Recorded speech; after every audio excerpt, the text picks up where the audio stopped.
Spike from Degrassi High. She had a baby when she was real young. Her best friend is a skinny chick. You're listening to the I'm in Love with the Girl Named Spike, a Degrassi podcast. I'm your host, Mike Park, along with my co-host, Hannah Eagle. Hi. Rick Johnson. Hi. Episode 131, Holiday Part 2. Rick just drove 19 and a half hours from Colorado back home in Grand Rapids, Michigan. That's incorrect. It was 18 hours. Yeah, but you said 18 hours, but when I messaged you, when I thought you'd be home, you said still an hour and a half left. So I said 19 and a half. But I was wrong because I had been driving for 17 hours. It was actually, I had an hour and 7 minutes left. So, okay. Now that that's corrected, I feel a lot cleared up. Yeah. I feel a lot better about myself. This episode is the conclusion of the Manny, Craig, Ashley trilogy. What do you say? What is it called? Love Triangle. Love Triangle. But it's also yeah, sorry, Mike. Yeah, this is my part. And it's also get it! What the hell? And it's also the conclusion of what I say, the original Degrassi love duo of Joey Jeremiah. Does it ever really conclude? Yeah, it does. Because I think they just write it out of the script eventually. Dude. How does it start, Hannah? Well, Spinner gets his sister a really dumb gift. I'm not even totally sure what it was. It was like a fly, like a stick with the. They're at the shopping. A stick with a butterfly on it. Yeah, so they're shopping. Craig buys Ashley an original 1970s Ramones shirt, and then he buys Manny a really expensive tennis bracelet. I was like, "Where's this money coming from?" And the parents he doesn't have. The parents he doesn't have. Yeah, and the sweater. Can we talk about that Ramon shirt right now? Because there's that was the most bootleg Ramon shirt I've ever seen in my life. It was pink and it was ironed on to that other shirt. You don't think Degrassi went out and got an original? But how hard would that have been to get one that at least looks real? I really wish that the original Ramones were all alive so I could tweet at them and be like, yo, is this an original? Or is Ardo Vega alive? I can't remember. I should ask him if this is an original shirt. I don't even know who Ardo Vega is. I don't know. He was the guy that designed all the artwork for the Ramones. He was also their lighting designer. Have you ever seen End of the Century, Mike? Or Hannah? I have not. It's good. You should watch it. Okay. I'm always down for good music talk. Theme music kicks. We're back at Degrassi. Rick, please take it from there. Did the theme? I feel like this was a very long. Yeah, we skipped over Caitlin and Spike's terrible acting at the Santa. Oh my God. Okay, sorry about that. Real bad. That's a different baby too, right? It's been a different baby every single time, right? It would appear to me, yes.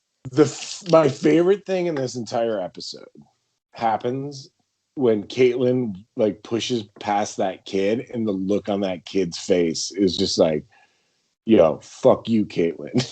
It's just like, I think either he had to have been instructed for that, or he's like hamming it up for the camera. It was so good. Yeah, he's acting better than they are. Yeah, I'm watching on the big screen TV. Right? Are you? Did you see the kid? Oh yeah, yeah. I love that Caitlin's insult to the workers. Listen, elf girl. So stupid. I was watching with Britt, and she was like, "If I worked there, I'd be like, no, you can't get cut to the front of the line and go see Santa." I was like, "Yeah, it's like, you're supposed to suspend your disbelief." Where'd Rick go? We lost Rick. No, I had a phone call. That's very rude of you. But now your face is just cut. Is your face still on screen? Yeah, it's on mine. So. Oh, okay. And then the theme music kick. Well, the photo's all messed up. It's like Caitlin blocking the baby. What's the baby's name again? Jack. Okay. I mean, that's what they get. That's what they get for being shitty to Elf Girl. Yeah, I agree. Yeah, I'd and be Elf mad. If Girl it was seems Spike, I'd be particularly mad. thrilled to give them that shitty picture too. Yeah. Mm-hmm. Dear Joey, we're back at Caitlin's office. Rick, take it from Dear Joey.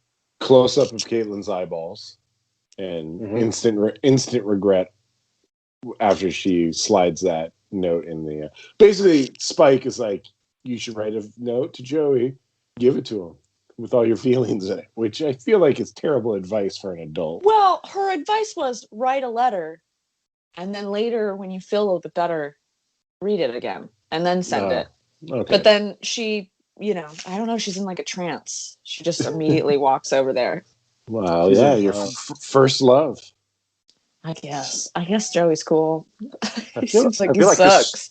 this storyline has been done so many times by so many different shows of like the letter that shouldn't have been delivered. Yeah, I the message on the machine that should have been deleted. Yes. Friends, I is that? I when I was watching this, when she stuck her hand in that mail slot, I was like, please get stuck, please get stuck. And then I was pretty disappointed that she got stuck in the window. You'd rather have her hand get stuck. Yeah, in the mail slot. I think having her whole body stuck is way more exciting. It is exciting. I was also like, she could have gotten through that window. She's the skinniest person I've ever seen. Yeah. You think Sydney was happy seeing Caitlin stuck in her window? Sydney's insane. Sydney's a sociopath. Yeah, Sydney is a bad person. I disagree with that. You do? She's a wonderful person. She made that nice outfit for Angela. She made Angela an outfit that she could only use once to an ice skating show, and then got mad that she wore it on the couch. Rightfully so. I don't like Sydney, but I don't love Caitlin with him either. I just think they're both bad. Yeah, I feel like Sydney is doing a bad job at trying to marry up.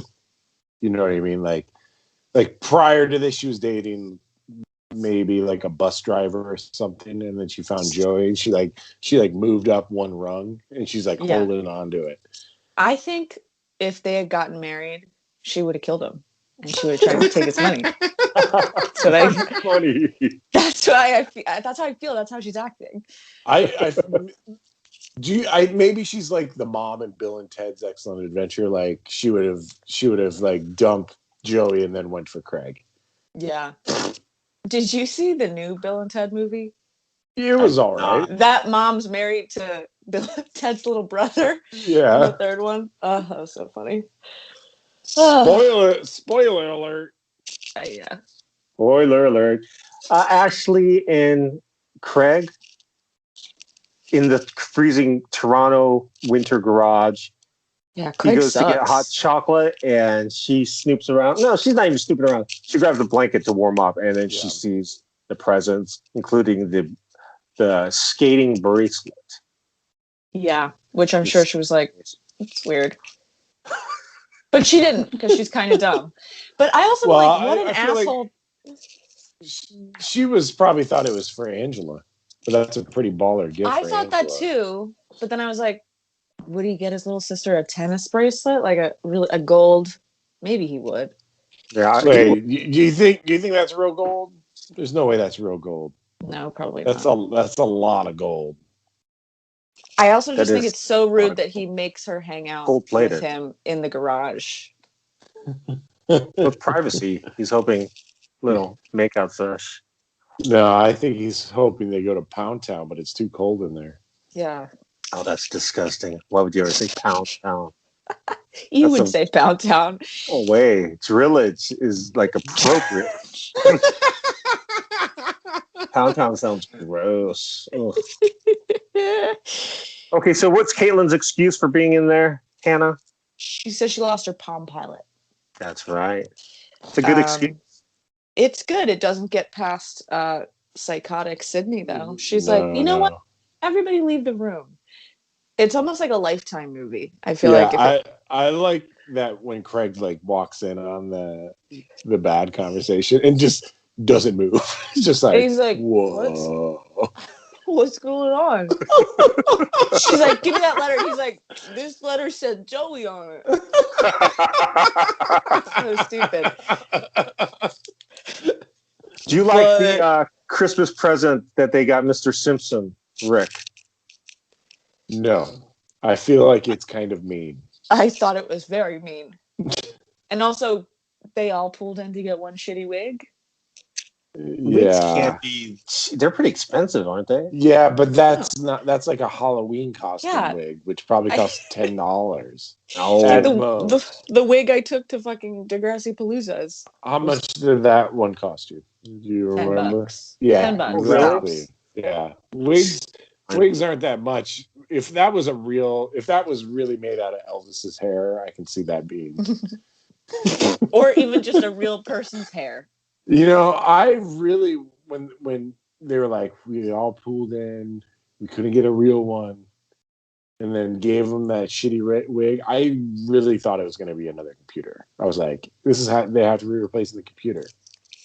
I thought that for sure too. Jimmy's rich. Yeah. So. Hannah, I'd like you to take it from Caitlin's holiday office Christmas party as Joey Jeremiah walks inside. Okay. Go. This is a scene I kind of tuned out for, but I do remember what happened because I was like, boring. Move on. I'm all about the Manny thing in this episode. But Joey comes to see her, because of their kiss. And she's like packing up. It's a Christmas party, which also I was like, that's weird that he went there for that. And then her gay boss comes in and is like, first of all, he was like, I booked you the private jet to go to Montreal for your massage, the spa thing. Spa, yeah. And Joey's like, maybe you won't be alone for Christmas after all. And she's like, ha ha ha. He's gay. And then that's basically it. Because Sydney told her that she's like not good enough to be married to Joey, which is stupid. Because anybody's good enough. How did they end that conversation, Rick? Well, first, I think that's the private jet of the network. It wasn't like he got her a private jet. It was like, like he got her on the private jet with the CEO of the television corporation. Yeah. Like it wasn't like it's like CGTV's jet or whatever. Yeah. That conversation basically ends with like Joey being like, "We cool?" Okay. Yeah. And she's like, yeah, totally. Craig brings Manny into a unoccupied classroom, excitedly gives his gift, which is a sweater. 2 gifts. Pink sweater and the bracelet. Yes. Right? Yeah. Mm-hmm. Yes. And Manny is very happy. As I guess I would be. Did you ever give a gift in high school? Like if someone gave you a gift for Christmas and you're just so happy, Hannah? No. One time my friends got me like a birthday gift. And what was that? It was a bunch of gum. Yeah, that's cool. Yeah. That's a good gift. Bubblicious? Yeah, it was like all different flavors. I was like, this is great. I'll chew it the whole rest of the year. Craig really screwed this up. He should have waited. He's a fucking idiot. Waited for what? Christmas break? Christmas break for her to get back. Oh. Well, he was excited. He was hoping to get some drillage in before she left. Well, you know, when they went in that classroom, I was like, they're gonna take it to Pound Town in this classroom. I was like, say that. Oh my That's God. disgusting. I was like, oh my God, are they gonna like do it in the classroom? I was like, he's so fucking stupid. But he would, if she said like, let's do it, he would have gone, hell yeah. Yeah, he would have. Okay. Ashley sees the bracelet on Manny's wrist, and now she knows. And then she also looks over and sees the sweater as well. Yeah, it takes her way too long to put that together. Right. She says to her, who gave you where'd you get this? Yeah. And she said, a friend. Is that correct? Did I get that correct? She says, a boy I've been seeing, just a boy. Oh. Because she thinks that they broke up, but that Ashley doesn't know that he started dating her. Yeah. But then she says, we've been dating a couple weeks. Oh, Craig gives the excuse like, okay, I broke up, but Mm-hmm. I didn't tell her yet because I didn't tell Ashley yet because we have a performance. Can't. Yeah. Well, no, he said we're broken up, but we still have to do this performance. Is where that kind of ended. That's why they are always hanging out. Mm-hmm. That's his excuse to Manny. Yeah. What about Toby's performance? I just need to talk about it. Okay. First of all, he reads the same 3 lines twice, right? Yeah. In the light of the holy night, and that's how we kept the light so bright, or whatever his poem is. It sucks. What about JT as the MC? How did he do? He did great. I'm very confused. Is he dressed up like a Charles Dickens character? Yeah, That's you what think that's what I think. Yeah. Yeah, a Bob Cratchit. Okay. Well, yeah. I love when Scrooge.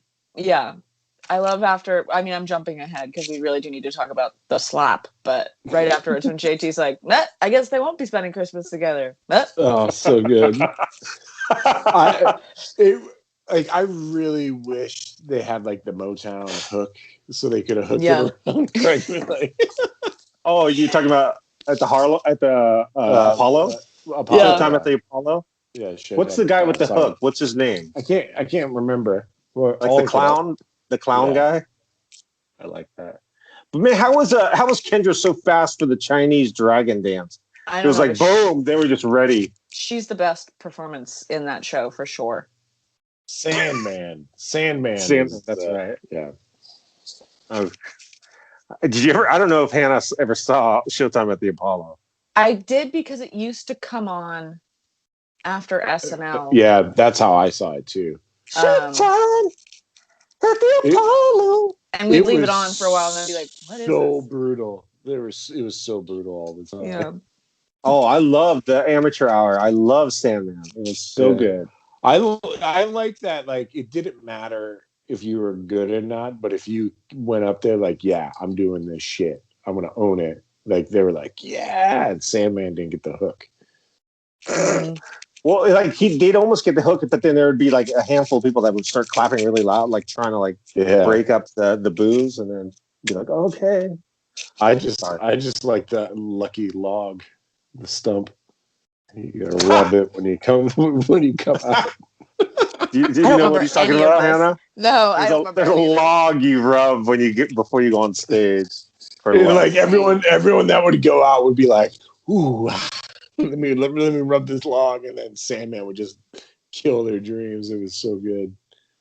Okay, so when Ashley leaves, does Craig goes after her?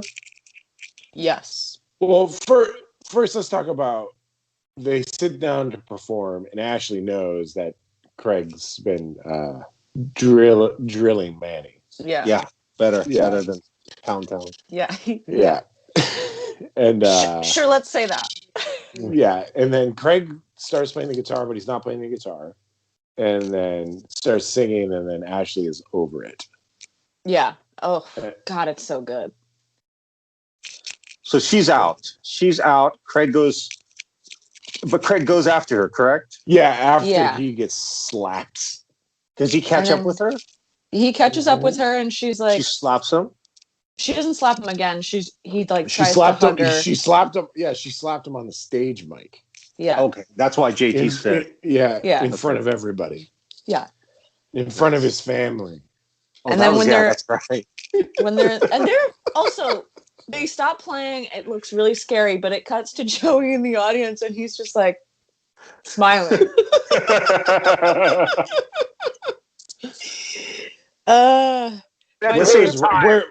Where's Radich in this? I feel like Radich should have been all over this. He got the night off. He got the night off. He's taking the night off. Violence, zero tolerance for violence. My sweet Aunt Fanny. But my favorite part when they leave is he goes. She goes. I found. He's like, how did she find out? And Manny goes, because you're stupid, Craig. My favorite part of this is that Snake just walks out, and he's in like also weird Charles Dickens era like clothes, but wearing the Elvis wig just out of nowhere. It was so good. I didn't even notice that. Yeah, it's so good. Yeah. But okay, so now Joey goes out to find Craig to be the adult father, the real father that his real father was not. And he's telling him the story, going back to the OG Degrassi about Tessa Campanelli and Caitlin Ryan, how he was engaged to Caitlin Ryan. God, he blew that. They both blew it. They're both stupid. Joey's not his kid, but But does he feel stupid. better, Hannah? Does he make Craig feel better? I can't remember. No, because Craig's like, he's like, look at me and Caitlin now, we're great. And Craig's like, you're not great. I just saw Sydney like make her like yell at her, and then she ripped a letter out of my hand. Okay. Then when the assembly's over and everyone's coming out, Sydney, Angela, and Snake, what does he say to Sydney? Well, Sydney's like, listen, Joey, I love you. This is outside the yeah. theater. You need to you need to say it back. I'm serious about you. I dumped the bus driver. Yeah. I love you. You need to say it to me. And then Joey's just like, nope. She's like fatal attractioning him. Yeah.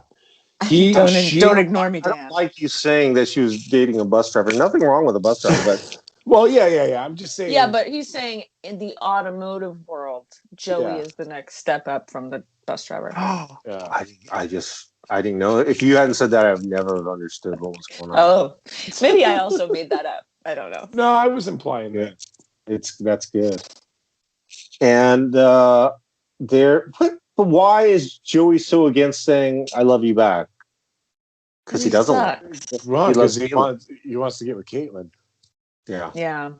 He's got that Ryan coursing through his veins right now. Yeah, Ryan's planet. But does Sydney say, okay, well then it's over as she walks away? Well, I think it's implied. She just looks pissed. She'll be back. Mad. Is she back? Does she come back? No, if it were a Lifetime movie, she'd come back. She'd chop them all up. Yeah, murder the rabbit. Yeah. Put the rabbit in a bowl. Oh yeah. For sure that would be what would happen. You're eating it right now. Thump her in the stew right now. Oh dear. Have you ever flown a little plane like that, Rick or Hannah? The one that Caitlin's getting on? Yes. That would scare the shit out of me. The smallest plane I've been in is a Cessna. Okay. So a kid in my neighborhood's dad had a Cessna, and we flew on it. And also a kid in my neighborhood's dad had a MiG jet, and he died. Flying it. He sucked up a bunch of birds and died. Ooh. Remember Miss Avery's flying simulation class? So good. So good. I'm so glad we went to that thinking we were going to get into a video game. And then she showed us videos of her playing for 2 hours. Oh my gosh. I did a 2-person plane 2 years ago, and I was like going through crazy anxiety and like stress or whatever. And I didn't care if I died. I remember thinking like, I'll go. It was free, so I went, and then I don't care if I crash. I guess I would do that. Did it have the yoke in front of you? What's the yoke? The joystick. No, not for me. Yeah, so in my plane, it was a 4-seater, I want to say. And I sat in the front next to the pilot. And he was like, grab the stick. I was like 10, so I was like, no, I'm not going to grab this. I'm not going to. Then he grabbed the stick on my side and just started yanking it back and forth like rapidly. And he's like, sound good. He's like, nothing's going to happen. I was like, oh. Yeah, my 2-seater was, I was right directly behind him. So 1, 2. Yeah. Oh, so it was like a Red Baron type of plane. Yeah, it was fun. Was it open cockpit? No. But it could very well been. I think it was detachable, but I think it was a little too chilly. Like the thing. Okay. This last scene it feels like a John Hughes movie type of ending where Caitlin gets a call from Joey. She says, "Look out the window," and there is Joey, Craig, Angela looking out the window, and it's like, It's come very on. like end of Sleepless in Seattle. Felt like what they were going for. I've never seen Sleepless in Seattle. Who's in that? Meg Ryan and Tom Hanks, baby. Tom Hanks. Have you never seen Sleepless in Seattle? Tonight I'll watch it. Did you cry? Did it make you cry? No, but What about it's a great Joe movie. versus the volcano? I've never seen Joe versus Yeah, the I've Volcano. never seen that movie either. You've Got Mail. I've Love seen You've You Got Got Mail. Mail. King You've Kong. Got Mail is like weird though. I'm Star like, how did? Wars. No, No, what is that? It's a sci-fi. You would. I was when we were watching. It's a sci-fi. Yeah, when I was watching this, Jessica was in the room, and she used to design carpet for like private jets. And then when that private jet came on the runway, when they showed it, she's like, "That ain't no private jet." Oh, I just also love that. Like, I just want to know what regional airport they were flying out of that had a Santa Claus just on the ready for the Yeah. London, Ontario. Maybe I just London, also Ontario. how bored Craig looks when they're like waving from that window. He's like, I just got dumped twice. Yeah, he was like double drillage to zero. It was over. And now my But dad's getting the drillage. Yeah, he was thinking like maybe I can join Caitlin too. Sorry, it's terrible. Okay, so she gets off the plane. I don't even know what they say. They basically like, okay, you're gonna spend Christmas with us. Yeah, and you're not gonna spend Christmas alone. And the Joey Caitlin romance is back on. Yeah, both Pat and Stacy are acting this whole episode. Yeah, they're trying, except for the beginning. Yeah, the beginning's rough, but then they kind of shook off the kinks, I guess. Okay, frame there. Yeah, have everyone seen Jacob's Ladder? Has everyone seen Jacob's Ladder? This is the most Jacob's Ladder scenario of a Degrassi episode. In what way do you mean? Well, it's like Joey's dying. Yeah. And like, this is his dream happening right now. This truly is his dream. Also, I thought the speech at the end was so fucking stupid when he's like she gets off the plane, which like that's a huge movie thing too. But then he's like, when I broke your heart all those years ago, and I was like, "Oop, don't bring that up." And then he was like, "And I went away, but I never really left." I was like, "That doesn't make any sense either." Stupid. I like it when she gets off the plane. She's like, "What's going on? They told me I have 3 minutes." The people on the plane are like, "I fucking hate this lady." Yeah, I mean, imagine what CEO of what Fortune 500 Canadian companies are on that plane right now. And they're like, "Who is that blonde lady? She's on our network." I also love that the pilot is like, "Listen, lady, you got to turn off your cell phone." Yeah. The absolute audacity of her to answer her cell phone on a private jet with the CEO of CGTV or whatever it is. Yeah. I can't be on my... At Lord of the Rings in the theater, like after it'd been out for a while, and just hearing someone's phone go off, and the guy just like, "Hello," and then obviously the guy's like, "What are you doing?" He's like, "Nothing, just watching a movie." I'm like, "Damn, that's cool." Okay, the episode is over. Excited to be able to relive that old school Degrassi, and I'm ready to jump into the next episode. So I'll talk to you guys next week. Bye-bye. Bye.